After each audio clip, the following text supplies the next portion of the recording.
Olá, meu amigo, minha amiga, você está na companhia do programa A Esperança Viva. Um prazer muito grande mais uma vez estar aqui junto com você, reencontrá-lo e para podermos estar tratando do assunto mais importante da nossa vida, que é o assunto espiritual, da nossa vida espiritual.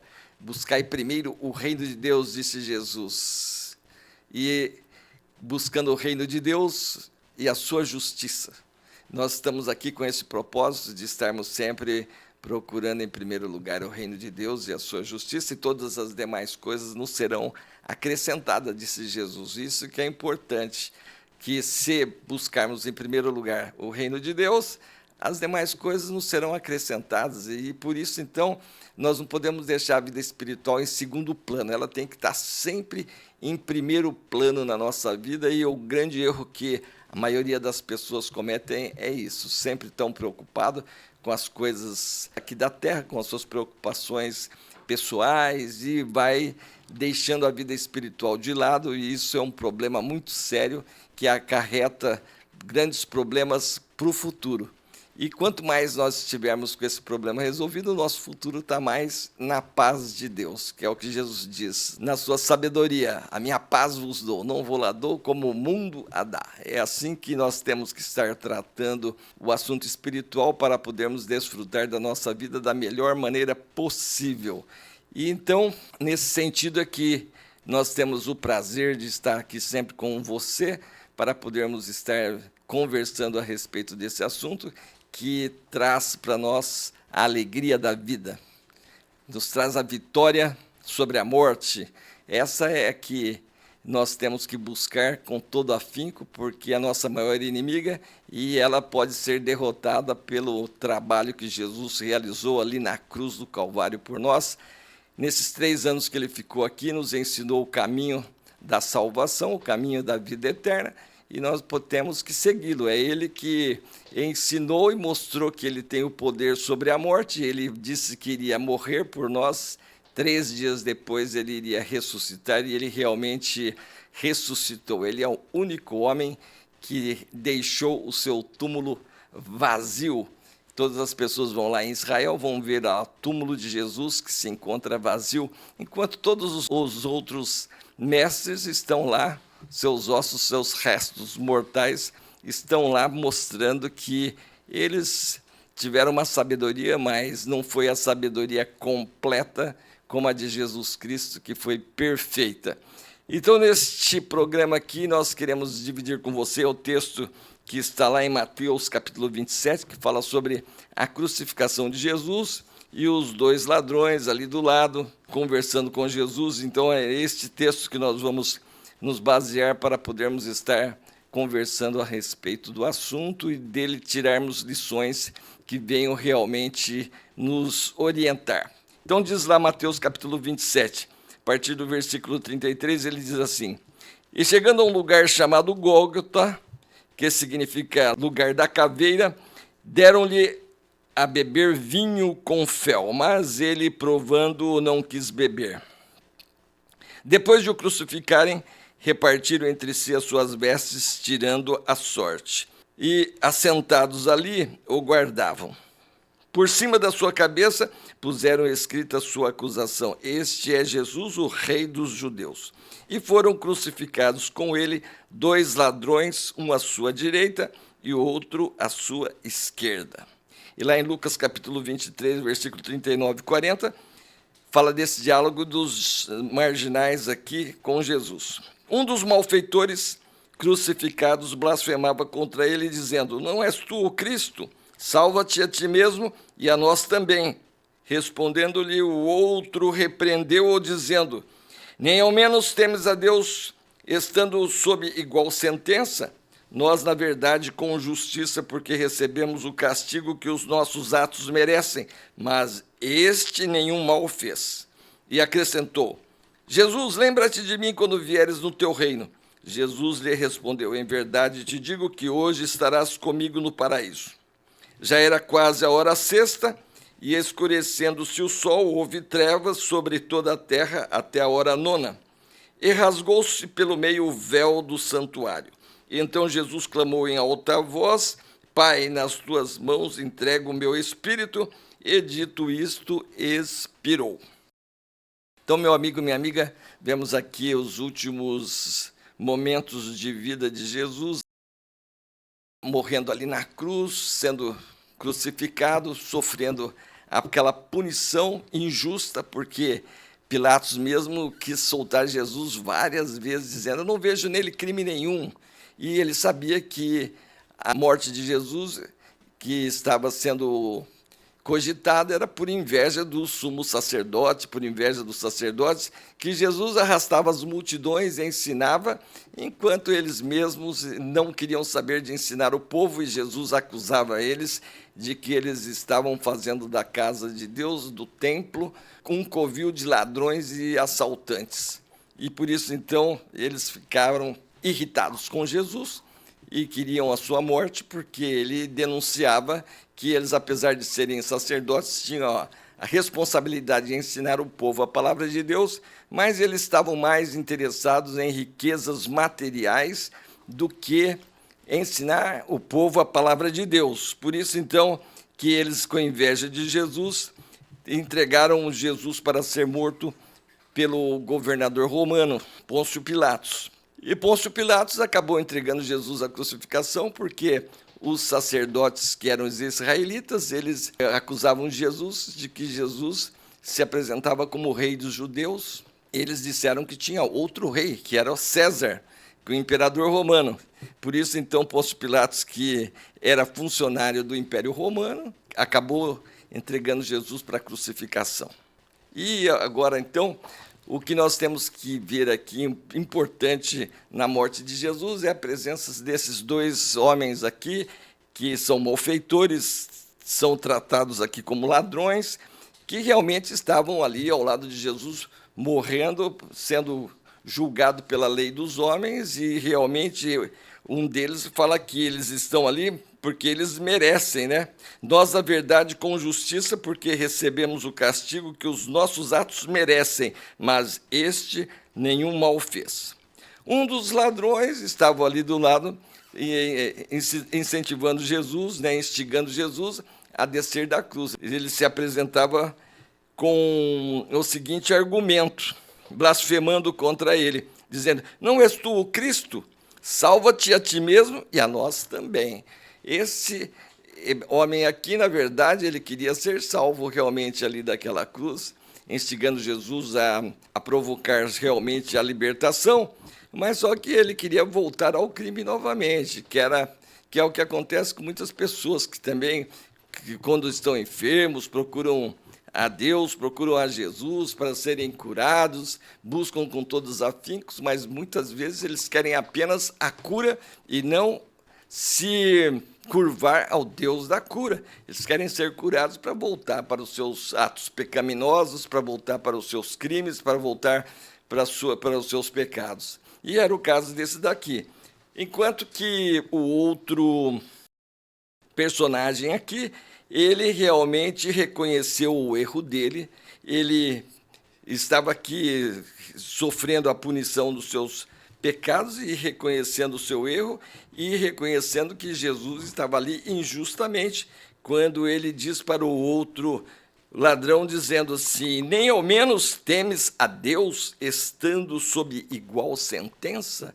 Nessa frase aqui nós vemos que ele realmente considerava Jesus Cristo o verdadeiro Messias, o Cristo, e sendo o verdadeiro Messias, ele tinha íntima comunhão com o Pai, com Deus, e sendo o verdadeiro Messias, ele também era o próprio Deus. Por isso, então, aqui ele reconheceu que Jesus tinha realmente o poder de libertá-los, mas ele sabia que dentro de poucas horas estaria morto, por isso que ele já se recorre para Jesus, e dizendo assim: nós, na verdade, com justiça, porque recebemos o castigo que os nossos atos merecem, mas este nenhum mal faz. E acrescentou: Jesus, lembra-te de mim quando vieres no teu reino. Manifestando aqui a sua fé no Cristo, manifestando sua fé em Jesus. E eles dois ali, os dois malfeitores, estavam ali sofrendo a punição da justiça dos homens. Mas Jesus estava sofrendo a justiça divina, estava sofrendo a punição da justiça divina pelos nossos pecados. Todos os pecados que nós cometemos são contra Deus. Por isso, então, nós temos uma conta a acertar com Deus pela justiça divina. Por isso a palavra de Deus já nos diz que todos pecaram e todos estão destituídos da glória de Deus. Porque todos nós já nascemos pecadores, nós já nascemos com a inclinação para o mal. Como Deus, quando planejou criar o homem, ele amou o homem. Ele sabia que o homem, ao ser criado, ele iria ser tentado pelo inimigo e iria cair em tentação. Mas como Deus amou o homem, antes de criá-lo, Deus, então, ele, ao criar o homem, assumiu a responsabilidade do que ele criaria, que seria o homem, porque ninguém pode impedir Deus de fazer aquilo que ele deseja. Se ele pensasse assim, não vou criar o homem, porque o homem vai me dar muito trabalho, vai me dar muito problema, significa que teria outra força superior a ele, impedindo aquilo que ele faria, mas Deus é Deus e ele sempre faz as coisas de maneira perfeita. Ele assumiu a responsabilidade de criar o homem e, ao mesmo tempo, ele assumiu a responsabilidade, assumiu o compromisso de resolver o problema que o homem traria. Ele assumiu a responsabilidade do ato que ele faria, que ele criaria o homem. Então, mesmo antes de criar o homem, Deus também já planejou salvar o homem. Por isso que, lá em Apocalipse 13:8, diz assim: adorarão a besta todos os habitantes da terra, aqueles cujos nomes não forem escritos no livro da vida do Cordeiro, que foi morto desde a fundação do mundo. Veja que aqui o Cordeiro é o Cordeiro de Deus, que é Jesus, conforme João Batista apresentou Jesus ao povo de Israel como Cordeiro de Deus que tira o pecado do mundo. Jesus ali na cruz, morrendo, ele estava morrendo como Cordeiro de Deus, aquele que veio para sofrer a punição de todos os nossos pecados. Como Deus assumiu a responsabilidade daquilo que ele criou, ele mesmo então veio até nós. Aqui se fez homem e veio aqui para enfrentar o próprio inimigo que havia levado o homem a pecar, a desobedecê-lo. E por isso, então, que Jesus vai nascer aqui, gerado pelo Espírito Santo no ventre de Maria. Ele vai entrar santo e tem a missão de viver essa vida aqui como homem. Nunca utilizar os seus poderes divinos de Deus em benefício próprio. Jesus, ele era 100% homem, 100% Deus, mas ele não poderia nunca usar os benefícios divinos em benefício próprio. Ele sempre usou os seus poderes divinos para abençoar o próximo. Ele curou os leprosos, deu vista aos cegos, ele alimentou a multidão com 5 pães e 2 peixinhos, ele ressuscitou pessoas, curou muitas enfermidades, ele libertou muitos cativos de Satanás, dos demônios, mas em benefício próprio ele nunca usou o benefício divino. Ele enfrentou o diabo como homem, 100% homem. Por isso que ali agora na cruz ali, ele morreu daquela forma tão humilhante, que era para que realmente ele pudesse perder o seu controle, pecar e usar os seus atributos divinos em benefício próprio. Mas Jesus, ele morreu ali e inclinou a sua cabeça, dizendo, ele clamou em alta voz, dizendo, Pai, nas tuas mãos entrego o meu espírito, e dito isto, expirou. Quer dizer, morreu sem pecado nenhum, sofrendo a punição divina, morrendo em nosso lugar, sofrendo a punição dos nossos pecados e nos libertando, então, assim, da condenação eterna. Por isso que Jesus, então, ele tem o poder agora de nos purificar de todo pecado. Então, nós vemos aqui, nesse fato aqui, da salvação aqui desse ladrão, que o critério estabelecido por Deus para a nossa salvação não é religiosidade, não é ser religioso. O critério estabelecido por Deus é crer em Jesus, é crer em Cristo, porque ele sofreu a punição dos nossos pecados ali na cruz. Veja, aquele ladrão, ele não tinha mérito algum para fazer parte do reino de Deus, mas como ele reconheceu que Jesus é Deus e recorreu a Jesus, reconheceu os seus pecados, reconheceu que Jesus era o Cristo e creu em Jesus, manifestando ali o seu desejo de fazer parte do reino dele, então ele foi perdoado dos seus pecados, porque a punição estava caindo sobre Jesus. Enquanto que o outro, ele estava desafiando Jesus para libertá-lo da cruz, para voltar aos seus pecados, e aí então, nessas condições, não teve arrependimento, não teve fé em Jesus e nem vontade de mudar de vida.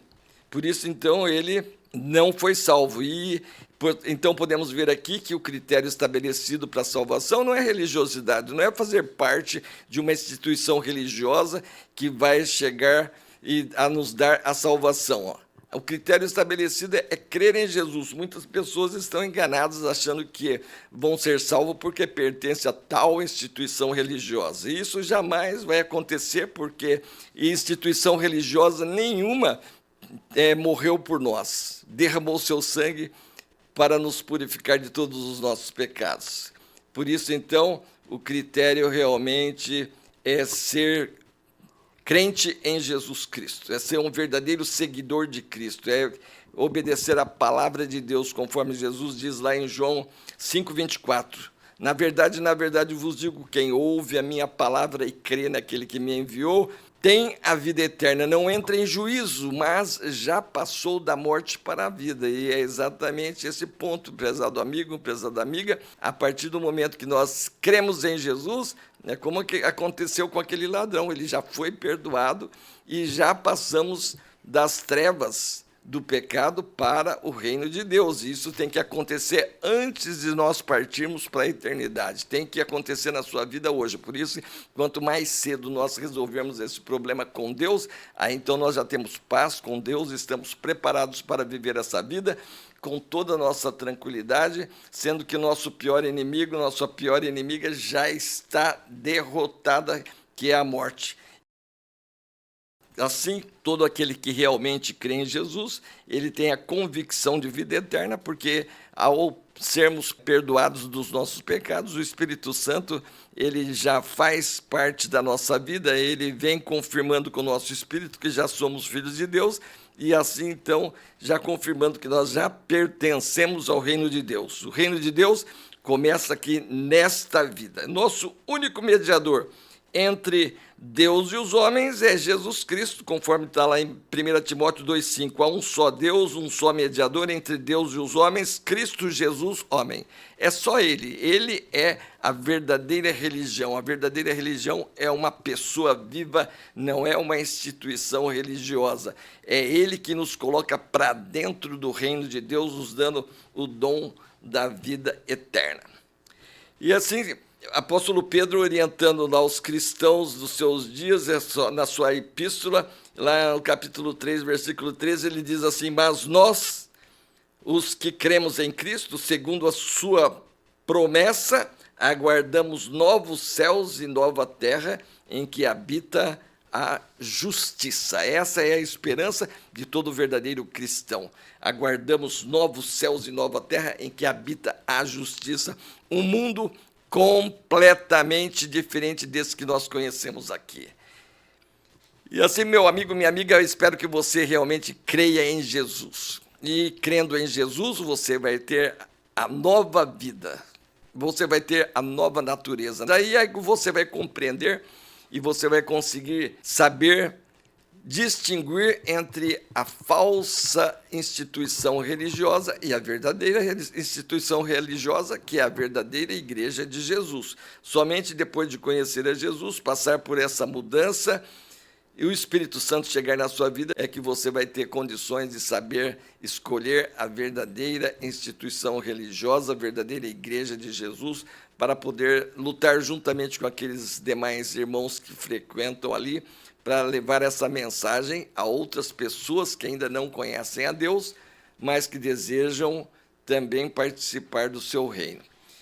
Espero que você se inscreva aqui no nosso programa, se junte conosco aí na meditação desses ensinamentos maravilhosos que Jesus tem para nos dar o dom da vida eterna. Espero que você deixe aí o seu comentário, o seu like, que é muito importante, e também para você que já conhece a linguagem do Novo Testamento, da linguagem do Evangelho de Jesus. Espero que você nos ajude a divulgar a sua palavra para que o maior número de pessoas estejam ouvindo e rendendo-se a Cristo.